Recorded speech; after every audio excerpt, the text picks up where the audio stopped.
स्वागत होम कक्षा पुंडरी के यूट्यूब चैनल में। इस वीडियो में हम डिस्कस करेंगे 9वां चैप्टर है एप्लीकेशन ऑफ ट्रिग्नोमेट्रिक रेशोज की जो त्रिकोणमितीय अनुपात हमने पढ़े हैं उनका कुछ डेली लाइफ में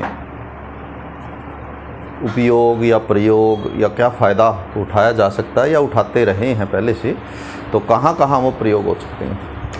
तो इसको हाइट एंड डिस्टेंस जो है वो चैप्टर का नाम है, क्योंकि त्रिकोणमितीय अनुपातों की सहायता से यदि हमें इनका ज्ञान हो तो हम चीज़ों की हाइट जो है वो मेज़र या माप सकते हैं। जैसे कोई बहुत ऊंचा पेड़ है, उसकी हाइट आपको मापनी है तो उसके ऊपर जो है वो चढ़ने की या उसको ऊपर से नीचे मापने की वो पॉसिबल भी नहीं हो पाएगा बड़ी आसानी से। तो हम दूर से ही बिना पेड़ पे चढ़े जो है उसकी हाइट जो है वो माप सकते हैं त्रिकोणमितीय अनुपातों की सहायता से। तो इसी तरह के सवाल जो हैं इस एक्सरसाइज में है 9.1 एक्सरसाइज है, हाइट एंड डिस्टेंस की एक्सरसाइज है ये, कि वस्तुओं की, भवनों की या किसी भी आकृति की दूरियां जो है वो ज्ञात करना।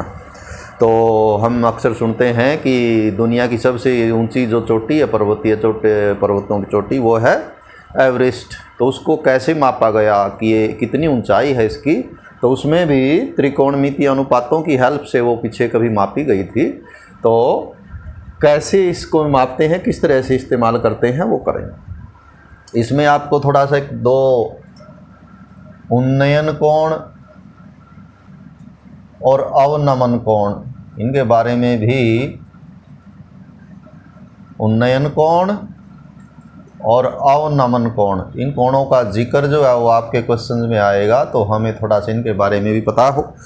उन्नयन कोण का मतलब है कि जैसे हमारे पास कोई बहुत ऊंची बिल्डिंग है या कोई पेड़ है और हम उसको ऊपर की ओर उसका जो ऊपरी शिखर है वो देखते हैं। तो जैसे मान लिया कि यहाँ पर ये पेड़ है, नीचे ज़मीन है और यहाँ से पेड़ का जो शिखर है वो देखा जाता है। तो ये जो दृष्टि रेखा है, दृष्टि रेखा, तो दृष्टि रेखा द्वारा क्षैतिज के साथ, जमीन के साथ यानी क्षैतिज के साथ जो बनाया गया कोण है, तो उन्नयन कोण क्या कहेंगे हम, दृष्टि रेखा के साथ, यानी जिधर हमको ऊपर देखना पड़ता है, दृष्टि रेखा के साथ क्षैतिज का कोण, जमीन के साथ समानांतर क्षैतिज का कोण क्या कहलाता है, उन्नयन कोण जो है वो कहलाता है। तो उन्नयन कोण का जिक्र जब भी आएगा, इसका मतलब हम नीचे से ऊपर की ओर किसी ऊंची चीज़ को जो देख रहे हैं, जिसकी हाइट या जो भी कुछ हमें उसका मेज़र करना है, मापना है, तो नीचे से ऊपर की ओर देखना, तो वो जो कोण बनता है धरातल के साथ, क्षैतिज के साथ, ज़मीन के साथ, उसको बोल लेंगे उन्नयन कोण।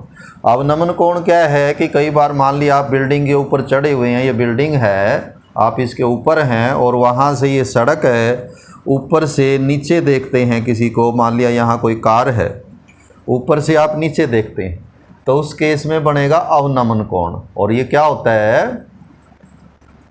अब क्षैतिज के समानांतर, जैसे ये ज़मीन के समानांतर, तो ज़मीन के समानांतर यानी क्षैतिज के समानांतर, और ये दृष्टि रेखा है नीचे की ओर, तो ये जो कोण है ये कोण कहलाता है अवनमन कोण। यानी ऊपर से नीचे की ओर क्षैतिज के साथ, ऊपर से नीचे जब आप देखेंगे तो है नीचे से ऊपर की ओर। जो उन्नयन कोण बनेगा वो बनेगा जब आप नीचे से ऊपर की ओर देखेंगे, और अवनमन कोण बनेगा जब आप ऊपर से नीचे देखेंगे। होगा वही क्या, दृष्टि रेखा के साथ क्षैतिज का कोण। तो यहाँ से आप नीचे देख रहे हैं, ये दृष्टि रेखा है और ये क्षैतिज है इसके समानांतर, तो ये कोण। लेकिन होगा क्या कि ये दोनों समांतर हैं और ये छेदक रेखा है, इनको काटती है, तो ये कोण जो है वो एकांतर कोण होते हैं, तो ये कोण और ये कोण बराबर होंगे। वैसे तो अवनमन कोण ये होगा, लेकिन उतना ही कोण ये होगा, और हमें इस कोण से जो समस्याएं हल करनी है। तो ये तो थोड़ा था कि उन्नयन कोण और अवनमन कोण, जिनका कि अक्सर हर क्वेश्चन में, हर सवाल में जिक्र आएगा, तो हमें उनका पता होना चाहिए कि ये क्या होते हैं। उसके बाद जो इसका एक्सरसाइज का जो मूल बिंदु है वो क्या है कि इन प्रॉब्लम्स में जब हम एक चित्र बनाएंगे तो एक समकोण त्रिभुज बनेगी सभी में, क्योंकि जब तक समकोण त्रिभुज नहीं बनेगी त्रिकोणमिति अनुपात हम नहीं निकाल पाएंगे। तो समकोण त्रिभुज सभी में बनेगी। उसमें आपको ये न्यून कोण दिया होगा, ये दिया हो या ये दिया हो, ये तो समकोण हो जाएगा। बाकी इन दोनों में से एक कोण आपको दिया होगा और एक भुजा भी दी होगी। और यदि ऐसा है कि एक भुजा दी हो और एक कोण दिया हो या न्यून कोण, तो आप फिर ये दोनों भुजाएं बता सकते हैं इसकी कितनी होंगी त्रिकोणमितीय अनुपात से। तो ये जितने भी प्रश्न हैं इनमें क्या दिया होगा, एक समकोण त्रिभुज, वो आपको देखना है कि वो कैसे बनेगी। उस समकोण त्रिभुज में एक न्यून कोण दिया होगा, ये दिया हो या ये दिया हो, और एक भुजा तीनों में से, वो चाहे कर्ण दिया हो, चाहे लंब दिया हो, चाहे आधार दिया हो। और ये पहले हम कर चुके हैं कि आधार हम किसको मानते हैं कि जो कोण दिया है उसके साथ वाली जो भुजा है कर्ण के अतिरिक्त, उसे हम आधार कहेंगे, और जो दूसरी भुजा बचेगी उसको लंब कहेंगे। यानी कि आपका यदि कोण ये दिया हुआ हो तो इसको आधार कहेंगे, इसको लंब कहेंगे। यदि कोण ये दिया है तो इसको आधार कहेंगे, इसको लंब कहेंगे। कर्ण तो सबसे लंबी भुजा होती ही। तो सबसे पहला सवाल हम करते हैं हाइट एंड डिस्टेंस का, और वो क्या है कि सर्कस का एक कलाकार 20 मीटर लंबी डोरी पर चढ़ रहा है और वो जो भूमि पर सीधे लगे एक खंबे से बंधा है। ये भूमि हमने मानी है नीचे, ये खंबा है, और ये इधर जो है वो रस्सी है। तो कलाकार जो है इस रस्सी पे चढ़ता है और रस्सी के जो है वो 20 मीटर लंबी है। तो रस्सी की लंबाई जो है वो दी हुई है कि ये रस्सी 20 मीटर लंबी है, और यह भूमि तल के साथ डोर का जो कोण है, यानी ये जो रस्सी है, जो डोरी है, इसका जो भूमि तल है नीचे, वो जो कोण है वो 30 डिग्री का। और आपको क्या बताना है, खंबे की ऊंचाई कितनी। तो ये खंबे की ऊंचाई कितनी है ये सवाल है। तो वही हुआ जैसे पहले बताया था कि एक समकोण त्रिभुज बनेगी, क्योंकि खंबा बिल्कुल सीधा खड़ा है। सीधा खड़ा है तो यहाँ 90 का कोण बनेगा, 90 का कोण बनेगा। तो और ये रस्सी इस तरह से बंधी हुई है और ये बिल्कुल टाइट है, लिखा हुआ है प्रश्न में ही कि इस रस्सी जो है वो बिल्कुल तनी हुई है, और यहाँ पर ये ज़मीन पे जो है वो बंधी हुई है। तो थोड़ा सा हर एक सवाल में आप थोड़ा चित्र के बारे में, ये चित्र कैसे बना वो लिखेंगे। कैसे लिखेंगे कि माना चित्र अनुसार, बिना चित्र के आप ये सवाल, एक भी सवाल हाइट एंड डिस्टेंस का नहीं कर पाएंगे। हर समस्या का एक जो है वो चित्रांकन हम करेंगे, चित्र के रूप में उसको जो है वो दिखाएंगे और फिर हल करेंगे। तो चित्र अनुसार माना जो ए बी है वो तो है खंबे की स्थिति,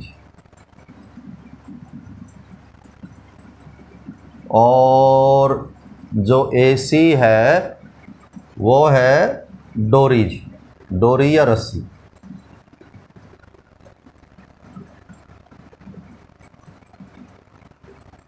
यदि हम ऐसा कहेंगे तो ये अपने आप ही फिर इसमें जो दिया है वो लिख देंगे, क्या कि जो AC है कि वो डोरी की लंबाई है तो वो हो जाएगी 20 मीटर, और ये जो कोण है ACB ये हो जाएगा 30 डिग्री का। और ये चित्र इस तरह से बन जाएगा। अब क्या बताया कि हर एक सवाल में बड़ा सीधा है, जो भुजा आपको ज्ञात करनी है वो ऊपर लिखेंगे, जो ज्ञात करनी है वो ऊपर लिखेंगे, जो दी है वो नीचे लिखेंगे। ये समकोण त्रिभुज जो बनेगी इसमें क्या करेंगे हम, वैसे तो ऊपर नीचे इनको बदल भी सकते हैं, कोई बड़ी बात नहीं, लेकिन आसानी रहेगी कि जो भुजा ज्ञात करनी है वो ऊपर लिख दें, जो भुजा दी है वो नीचे लिख दें, और फिर ये सोचें कि ये कौन सा अनुपात बनेगा। 6 में से कोई सा बन सकता है, लंब बटे आधार, आधार बटे लंब बटे कर्ण, कर्ण बटे आधार, कोई सा भी, जो 6 हमने कर लिया 8वें अध्याय में, उनमें से कोई भी अनुपात बनेगा वो यहाँ लिख देंगे। मान लिया कि ये लंब बटे कर्ण बन जाता है, कि ये लंब है ये कर्ण है, और लंब बटे कर्ण का नाम होता है साइन, साथ में ये कोण आ जाएगा थीटा, क्योंकि समकोण त्रिभुज जो है वो 30 डिग्री की है, तो इसके साथ आ जाएगा साइन 30। तो यही हमारी पंच लाइन रहेगी, और यही इसी तरह हर क्वेश्चन हम इसी तरह करेंगे। पहले चित्र बनाएंगे जैसी समस्या दी है उसके अनुसार, फिर जो ज्ञात करनी है वो ऊपर लिखेंगे, जो दी है नीचे लिखेंगे। तो ये साइन कोस टेंजेंट कोट कोई सा बन जाएगा, 6 के 6 में से वो लिख देंगे, उसके साथ ये कोण आ जाएगा। फिर जो दी है वो मान रख देंगे। साइन कोस वगैरह की जो टेबल हमने की थी वो टेबल हमें याद होनी चाहिए, तभी हम इस एक्सरसाइज को कर पाएंगे। उसका मान रख देंगे और इसको इधर ले जाके गुणा कर देंगे, तो जो ज्ञात करनी है वो आ जाएगा। जैसे यहाँ पर तो लिखेंगे, हर एक सवाल में लिखेंगे क्या, समकोण त्रिभुज ABC में, ये सभी में आएगा। क्या लिखेंगे कि जो ज्ञात करनी है वो ऊपर लिखेंगे। अब क्या ज्ञात करनी है, ज्ञात करना है खंबे की लंबाई कितनी है या खंबे की ऊंचाई। तो खंबा तो AB है, तो AB आप ऊपर लिखेंगे। और क्या दी क्या है, दिया हुआ है ये डोरी की लंबाई यानी कि AC। फिर ये सोचना है कि ये क्या बनेगा, हमें पता ही है लाल बटे LAL बटे KKA, फिर ये LAL नीचे आ जाएगा और ये KKA इस तरह से आ जाएगा। तो ये क्या बनता है देखें, AB, क्योंकि कोण यहाँ दिया है तो याद आ रहा है ये लंब है, ये कर्ण है। तो AB जो है वो लंब है और AC जो है वो कर्ण है। तो लंब बटे कर्ण है, ये पहले वाला ही है। तो क्या नाम होता है इसका, साइन थीटा, और थीटा है यहाँ पर 30 डिग्री। अब आपको इन दोनों के मान रख देने हैं। AB तो हमें ज्ञात करना है, AC जो है वो 20 है और साइन 30 हमें पता होना चाहिए, 1/2 होता है, वो टेबल याद कर लेंगे हम। ये टेबल हमारी जो है वो 8.2 में जो है वो दी है टेबल कि 30 degree, 45 degree, 60 degree, 90 degree, 0 degree पे इन सभी के मान जो हमने याद किए हुए हैं। तो साइन 30 1/2 जी, 20 को उधर ले जाके गुणा करते हैं तो उत्तर आ जाता है। तो AB बराबर 1/2 गुणा 20, तो 2 पे कैंसिल करके 10, तो 10 मीटर। और AB का मतलब क्या हुआ, खंबे की ऊंचाई। तो अंत में लिखेंगे, इसलिए खंबे की जो ऊंचाई है वो होगी जी 10 मीटर। तो ये आपका पहला सवाल जो है वो है। दूसरा, तो इन सभी में अब केवल ये कोण और ये भुजा का ही फर्क आएगा, समकोण त्रिभुज तो हर एक में बनेगी। तो दूसरे में देखें क्या है, दूसरे सवाल में कहता है ये कि आंधी के चलने से टूटे हुए पेड़ का शिखर जो है वो जमीन को छूने लगता है, यानी टूट के पेड़ जमीन के साथ लग जाता है और जहां वो जमीन को छूता है वो 30 डिग्री का कोण बन जाता है। तो शिखर से पेड़ के पाद बिंदु की दूरी 8 मीटर है, तो पेड़ की ऊंचाई क्या है। तो आप इस तरह से मान सकते हैं इसको, इसी चित्र से आप मान सकते हैं कि मान लिया पेड़ यहाँ था और ये पहले लंबा पेड़ था इस तरह से, फिर ये आंधी से यहाँ से टूट कर इधर जाके यहाँ ज़मीन पे लग जाता है। ये ज़मीन है, यहाँ पेड़ सीधा खड़ा था, ये वैसे पहले लंबा था ये, यानी कि ये जो उधर मुड़ा हुआ हिस्सा है वो भी ऊपर था, लेकिन फिर यहाँ से ये पेड़ टूट के और इधर से यहाँ ज़मीन पे आ लगा। तो ये भी पेड़ का हिस्सा है यानी तना है, और ये भी पेड़ का हिस्सा है, दोनों ही पेड़ के हिस्से हैं। और ये कहता है कि एक तो ये कितने का कोण बनाता है, ये कहता है कि ये 30 डिग्री का तो कोण बनाता है, वही पीछे वाला। और शिखर के पेड़ के पाद बिंदु की दूरी, यानी कि जहाँ शिखर ज़मीन को छूता है और जो पेड़ का पाद बिंदु है, यानी पाद का मतलब पाँव, जहाँ पेड़ खड़ा था वो 8 मीटर है, 8 मीटर की दूरी पे है। तो पेड़ की ऊंचाई कितनी है, तो पेड़ की ऊंचाई कौन सी होगी। यदि पेड़ टूटने से पहले देखें हम, तो पेड़ यहाँ से लेके और यहाँ तक ये सारा पेड़ है, यानी AB ये भी तने का हिस्सा है और AC भी उसके तने का हिस्सा या पेड़ का हिस्सा है। तो ये दोनों हमें निकालने पड़ेंगे। तो क्या लिखेंगे, पहले तो इसका चित्र के बारे में लिखेंगे। चित्र अनुसार माना पेड़ का हिस्सा AC टूटकर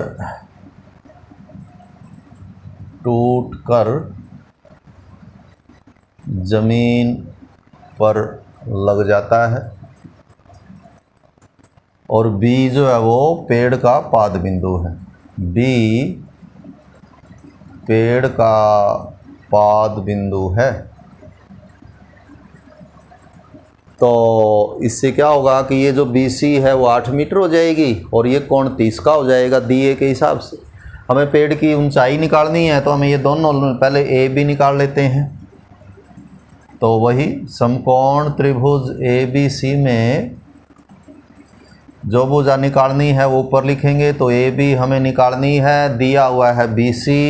फिर हम ये सोचेंगे ये क्या बना, तो ये है लंब और ये है आधार। तो लंब बटे आधार बनता है जी, और लंब बटे आधार का नाम होता है टेंजेंट 30। इन दोनों के मान रखेंगे। AB और BC है 8, टेंजेंट 30 1 बटे वर्गमूल 3। 8 को उधर ले जाएंगे तो AB बराबर हो जाएगा 8 एकम 8 बटे वर्गमूल 3 मीटर। लेकिन अभी पेड़ की ऊंचाई पूरी नहीं आई। ये तो वो हिस्सा है जो अभी भी सीधा खड़ा है, कुछ हिस्सा टूट के ये भी लगा है, तो दोबारा वो निकालेंगे। तथा क्योंकि त्रिभुज तो वही है, उसमें आप AC निकालें। AC ये भी पेड़ का हिस्सा है, तने का हिस्सा है। बटे में अब तो हमें ये भी पता लग गई AB भी ये है, तो हम इसका भी इस्तेमाल कर सकते हैं। लेकिन चलिए हम BC ही इस्तेमाल कर लेते हैं। अब ये AC बटे BC क्या नाम होगा? AC है कर्ण, BC है आधार। तो कर्ण बटे आधार होगा जी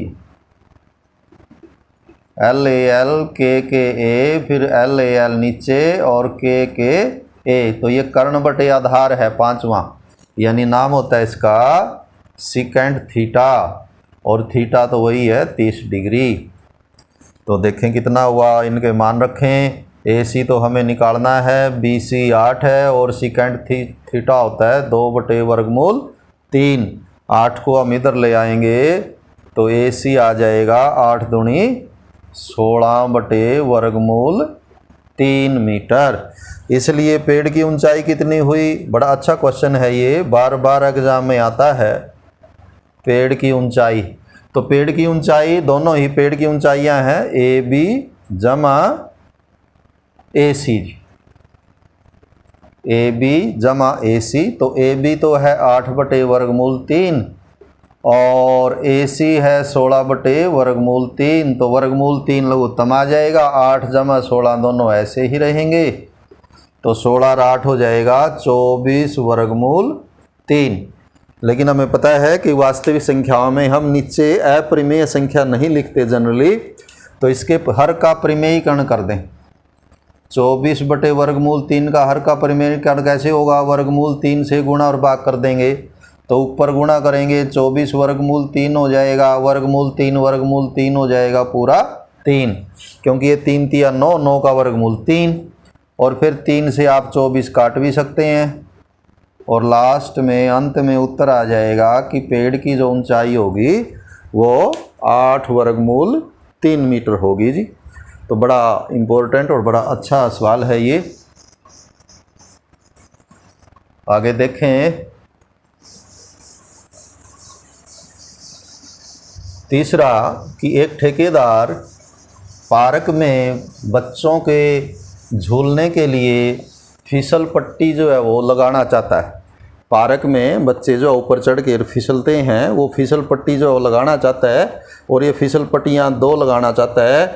5 वर्ष से कम बच्चों के लिए 1.5 मीटर ऊंची, यानी ये जो चढ़ने की है इनकी 1.5 मीटर ऊंचे चढ़ के, और कितने वे, क्योंकि छोटे बच्चे हैं इसलिए कोण जो है वो 30 का रखता है, ताकि झुकाव कम हो, फिसलन ज़्यादा ना हो, तो 30 का कोण रखता है। तो फिसल पट्टी कौन सी होगी? कहाँ फिसलेंगे बच्चे? यहाँ फिसलेंगे। तो ये निकालनी है, ये दी हुई है। कितनी दी हुई है कि ये 1.5 मीटर ऊंची बनानी है, कोण वही 30 का ही दिया हुआ इसमें भी। 5 वर्ष से कम बच्चों के लिए है जी। तो ये तीसरा है, चित्र अनुसार माना ये जो आपकी AB है, ये तो है फिसल पट्टी की ऊंचाई, फिसल पट्टी की ऊंचाई, तथा AC जो है वो फिसल पट्टी है।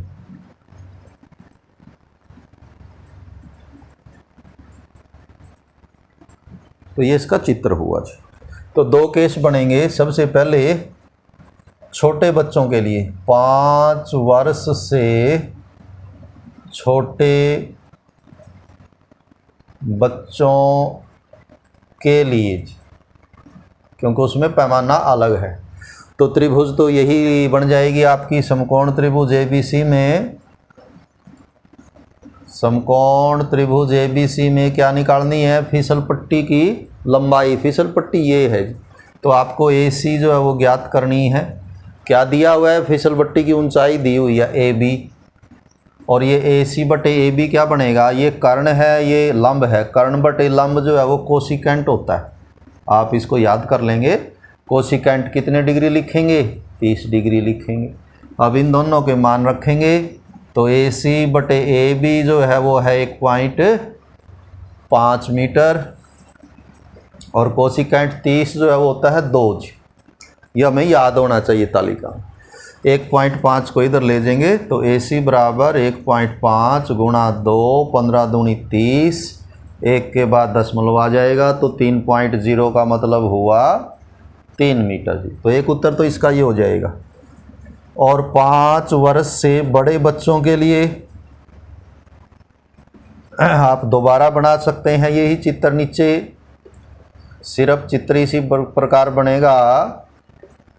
केवल क्या कहता है वो, बड़े बच्चों के लिए 3 मीटर ऊंची की जो फिसल पट्टी है वो 3 मीटर ऊंची बनाता है, और जो कोण है वो भी 60 डिग्री का बनता है या बनाता है। थोड़ी सी उसमें झुकाव ज़्यादा दे देता है, स्लोप ज़्यादा हो जाता है। तो उसमें क्या होगा, इसी प्रकार चित्र यही बनेगा, सिर्फ ये आंकड़े बदलेंगे। उसी तरह लिखेंगे कि AC बटे AB, ये भी कोसिकेंट ही बनेगा। बाद में AC और AB का मान अब 3 हो जाएगा, और कोसिकेंट 60 जो है वो 2/वर्गमूल 3 होता है। तो ये भी आपको याद होना चाहिए। थीटा की बजाय थीटा ही लिख देते हैं हम 60 डिग्री, क्योंकि ये 60 डिग्री की त्रिभुज है। 3 को इधर ले जाके गुणा कर देंगे, तो क्या आ जाएगा? AC 2/वर्गमूल 3 गुणा 3 जी। और इस वर्गमूल 3 से ये 3 काट भी सकते हैं, आप ऐसे काटना चाहें, और यदि परिमेयीकरण करना चाहें वो कर लें। चलिए 2 तिया 6/वर्गमूल 3, वैसे ये वर्गमूल 3 पे काट सकते हैं। अब इसका परिमेयीकरण कर देते हैं। वर्गमूल 3 से गुणा और वर्गमूल 3 से भाग, तो ये ऊपर तो हो जाएगा 6/3, नीचे हो जाएगा पूरा 3, और 3 दूनी 6, और उत्तर आ जाएगा 2/3 मीटर। तो ये हुए 2 उत्तर इसके आएंगे। छोटे बच्चों के लिए फिसल पट्टी की लंबाई 3 मीटर, वो ज़्यादा थोड़ी लंबी ज़्यादा लगेगी क्योंकि उसका झुकाव कम है, और बड़े बच्चों के लिए 2/3। तो चौथा है इसी तरह। तो चित्र इसमें हर एक में लगभग समकोण त्रिभुज ऐसे ही बननी है, तो वो आप देख सकते हैं। चौथे में भी क्या कहता है, भूमि के एक बिंदु से, जैसे हम इसको नीचे भूमि ले लेंगे, ये भूमि के एक बिंदु से मीनार के पाद बिंदु से, तो ये मीनार हो जाएगी सीधी खड़ी, ये मीनार का पाद बिंदु हो जाएगा B, कि ये मीनार खड़ी है और ये बिंदु है जहाँ से हम मीनार को देख रहे हैं। मीनार के पाद बिंदु से 30 मीटर दूर है, यानी जो हमारा प्रेक्षण बिंदु है जहाँ से हम देखते हैं वो 30 मीटर दूर है। मीनार के शिखर का उन्नयन कोण, अभी बात करी थी हमने शुरुआत में, उन्नयन कोण होता है जब नीचे से ऊपर देखते हैं। तो क्या कहता है ये कि ये मीनार है, मीनार से हम थोड़ा दूर खड़े हैं। कितनी दूर खड़े हैं? 30 मीटर दूर खड़े हैं। वहाँ से मीनार के ऊपर का कोण देखते हैं, तो ये उन्नयन कोण हुआ ऊपर की ओर, और वो कितने का है? वही 30 डिग्री का कोण बनता है, कहता है ये। तो मीनार की ऊंचाई ज्ञात कीजिए, तो AB निकालना बड़ा आसान है, लेकिन इम्पोर्टेंट सवाल है जी एग्ज़ाम के पॉइंट ऑफ व्यू से। तो क्या लिखेंगे? इस चित्र में हमने क्या दिखाया? चित्र अनुसार माना जो AB है वो किसकी स्थिति है? AB जो है वो मीनार की स्थिति है, या मीनार है, ये भी कह सकते हैं आप। और ये C क्या है? सी को हम बोल लेंगे प्रेक्षण बिंदु, यानी जहाँ से खड़े होकर हमने देखा है प्रेक्षण बिंदु है। तो क्या बन जाएगा, समकोण त्रिभुज ABC में क्या निकालना है, मीनार की ऊंचाई निकालनी है। मीनार कौन सी है, मीनार है AB, और इसमें दिया क्या है, ये दिया है कि ये 30 मीटर दूर है BC। लेकिन बनेगा क्या, ये AB लंब है, ये आधार है, लंब बटे आधार बनता है, लंब बटे आधार ये तीसरा है जी, नाम होता है इसका टेंजेंट। साथ में ये कोण लिखेंगे 30 डिग्री। इन दोनों के मान लिखेंगे, सारे सवाल सेम है, इनमें किसी में कोई अंतर ही नहीं है, इन दोनों के मान रखने होते हैं। तो BC का जो मान है वो है 30 मीटर, टेंजेंट 30 होता है 1/√3। अभी अभी हमने इस्तेमाल किया था, 30 को उधर ले जाके गुणा कर दें और ये उत्तर हो जाएगा 30 एकम 30/√3। लेकिन नीचे अपरिमेय संख्या जो है तो इसको हम परिमेयीकरण कर देंगे, इसका √3 गुणा भाग करके, तो ऊपर करेंगे तो 30√3 हो जाएगा, नीचे √3 पूरा 3 हो जाएगा। 3 से 30 आपका 10 पे कैंसिल होके और उत्तर आ जाएगा कि मीनार की ऊंचाई जो है वो 10√3 मीटर है। तो ये 9.4 एक्सरसाइज के पहले 4 क्वेश्चन हमने किए। वैसे आप आगे वाले भी कर सकते हैं। सभी में एक समकोण त्रिभुज बनेगी, जैसा उसने दिया वो उस हिसाब से उसकी एक भुजा आपको दी होगी, ये कोण दिया होगा, और बाकी भुजाएं आपको 1 या 2 जो है उन्होंने निकालनी होंगी। तो इसी के साथ जो है वो आज इतना ही करेंगे। Have a nice day.